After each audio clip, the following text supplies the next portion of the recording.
سلام به همه. امروز ما به شما میگوییم که بعد ترک کردن خوردن قند در بدن شما چه حادثه روی میدهد. همچنین در این ویدیو درباره ضررهای وحشتناک قند به بدن و چگونه دوره به دوره ترک کردن آن نقل میکنیم. طبیبان و دانشمندان کی هاست که درباره از حد زیاد استعمال شیرینی در مردم بانگ خطر اعلان کردند. این محصول عادتکنی را در بدن به وجود آورده آهسته آهسته ضرر خود را به بدن میرساند. در برابر استفاده سیگار یا استعمال نوشاکی‌های اسپریتی، استعمال قند و شکر هم خطرناک است و به همین مقدار ضرر دارد. باعث فربهی می شود، دندانها را می پوساند و بسیار بیماری های دیگر را به وجود می آورد. از روی خط خوراک های روزانه برآوردن شکر، چنانه که ترک کردن سیگار مشکل است، سختی های خود را دارد، چون که بدن به آن عادت می کند. معمولا ترک آن باعث بی‌قوتی، درد سر، ویرانشوی تب و روح افتادگی می شود و برای آنکه این علامت ها پیدا نشوند باید یک باره نه، بلکه آهسته آهسته از قند و شیرینی دست کشیم. اول مقدار خوردنش رو کم کنیم، یعنی مقدار شکلات، تارت و دیگر شیرینی ها رو کم کنیم و تا رفت مقدار آن رو به صفر برسانیم و از خوردنشان دست کشیم. بعد مدتی از ترک شیرینی شما تغییرات زیادی را در بدن خود احساس میکنید. دیگر قوت بدن و طبع ما به مقدار شیرینی استعمال شده ما وابستگی نخواهد داشت. حتما کار عضوهای درونی ما بهتر می شود. تاثیر بدی قند به کار دل و سیستم رگ‌های خونگرد. مقدار بی‌ضرر معین شده شکر برای بدن 6 قاشق چایخوری می باشد. بیشتری آدمان این مقدار را چند برابر کرده در طول روز استفاده می برند و هیچ جای تعجبش هم نیست. در بسیاری مواد خوراکی که امروز ما استعمال میکنیم به غیر از شیرینی ها شکر پنهان موجود است. وقتی خوردن شیرینی را رد کنید دلتان بهتر کار خواهد کرد. اساساً قند عامل اساسی بیشتر بیماری های دل و رگ‌های خونگرد شناخته شده است.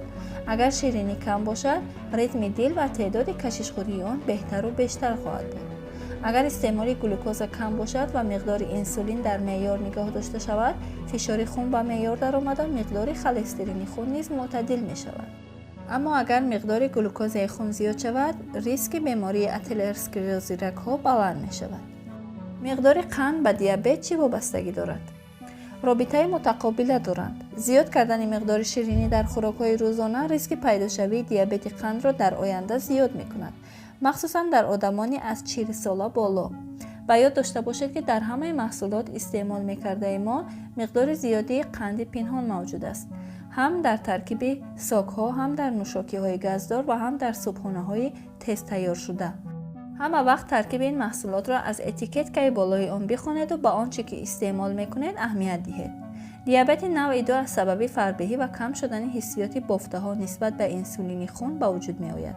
در این حالت غدود زیر معده میتواند که سالم باشد اما مقدار گرمان‌های حاصل کرده‌اش برای به معیار آوردن قند خون کم باشند. اگر گلوکوز را زیاد و دراز مدت استعمال کنید، غدود زیر معده مجبور است که دائما گرمانی انسولین ترشح کند و این کار بسیار به ویرانشوی فعالیت غدود زیر معده و بلندشوی دیابت قند آورده میرساند. تاثیر قند به حالت اموشنالی. همه میدانند که شیرینی طبع آدم را بلند میکند، اما این نه همیشه برای بدن بی ضرر می باشد. چند روز اولی که از شیرینی دور باشد بدشوی، تب و احساساتی شدن را حس خواهید کرد. این به آن خاطر است که بدن راه آسانی انرژی گرفتن را از حساب قند پیدا کرده است. به همین خاطر مصلحت می دهیم که یک بار خوردن قند را منع نکرده آهسته آهسته مقدار آن را کم کنید. آن وقت به بدطبعی، احساساتی شدن و روح افتادگی دچار نمی شوید. شیرینی خواب را بد می کند. اگر از شیرینی دوری کنید خوابتان آرام و استراحتتان آسوده خواهد بود.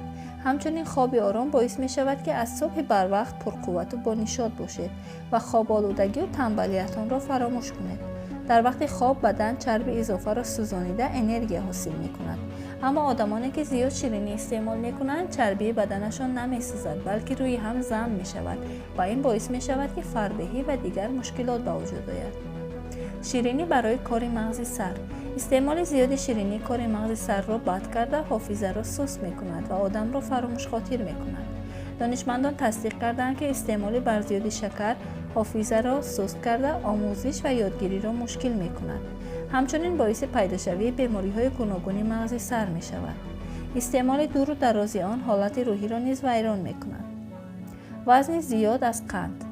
قند زیاد در بدن نمی‌سوزد و تقسیم نمی‌شود، بلکه زیر چربوی پوست جمع می‌شود. جهت بعدش این است که اگر این حالت دوام یابد، این چرب در گرد عضوهای درونی بدن هم جمع شده کار آنها را ویران می‌کند. اگر از شیرینی دست کشید خراب می‌شود و بدن به مشق جسمانی زیبا و دلکش می‌شود.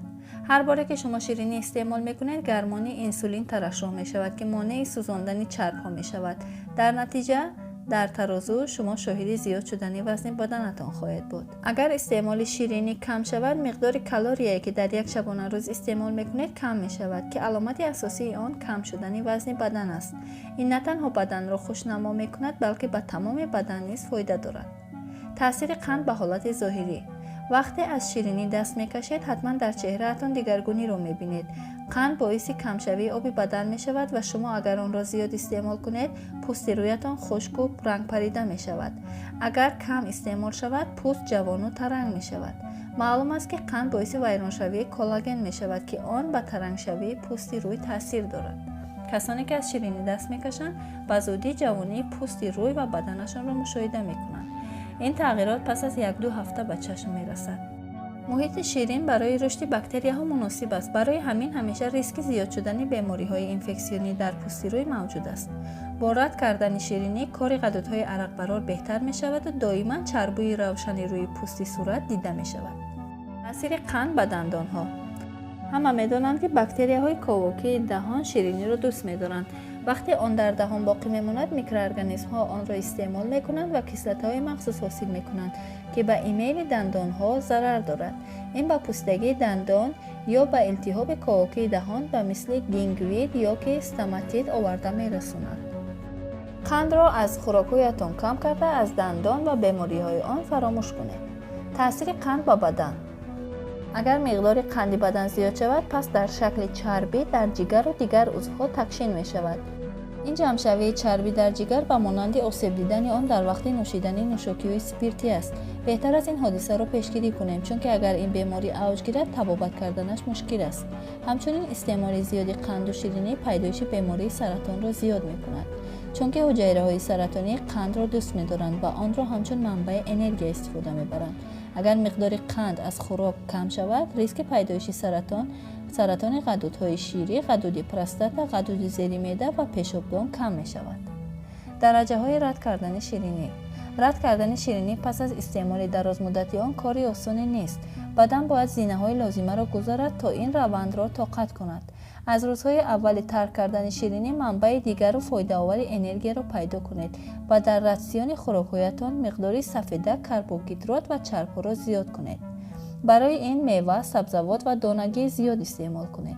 وقتی بدن انرژی لازمه را از قند نگرفت، کوشش می‌کند که از ماده‌های دیگری که به انرژی تبدیل دادن آنها مشکل است، یاری گیرد.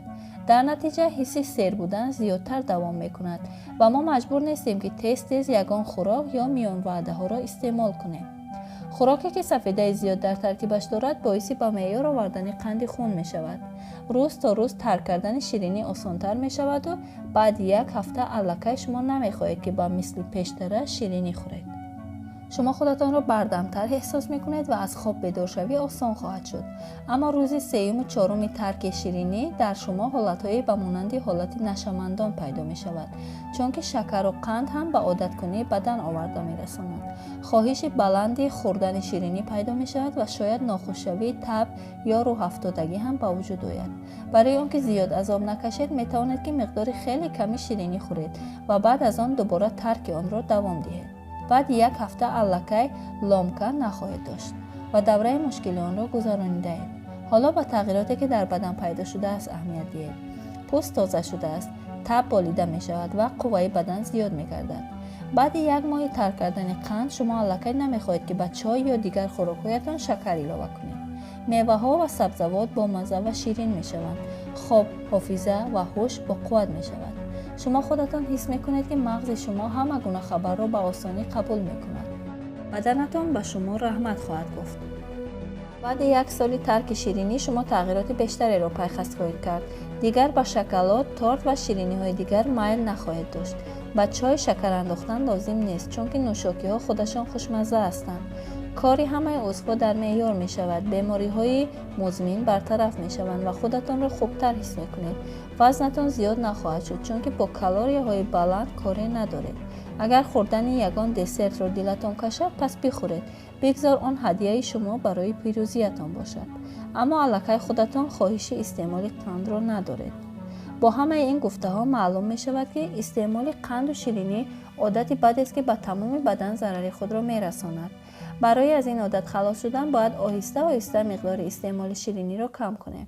هرچند که مشکل است اما بعد یک هفته حتما تغییرات چشمرس را در بدن می بینید. پوست جوان، تازه و زیبا شده خودتان پر از انرژی و قوت خواهید شد. مسئله های علمی و فیزیکی برای شما آسان می شوند. یک ماه الکی خودتان خوردنش را رد می کنید و بعد یک سال از بیماری های مزمن خلاص می شوید. به یاد داشته باشید که سلامتی شما در دست خودتان است. برای به دست آوردن انرژی بهترش محصولات فایده ناک را استعمال کنید، نه اینکه قند را.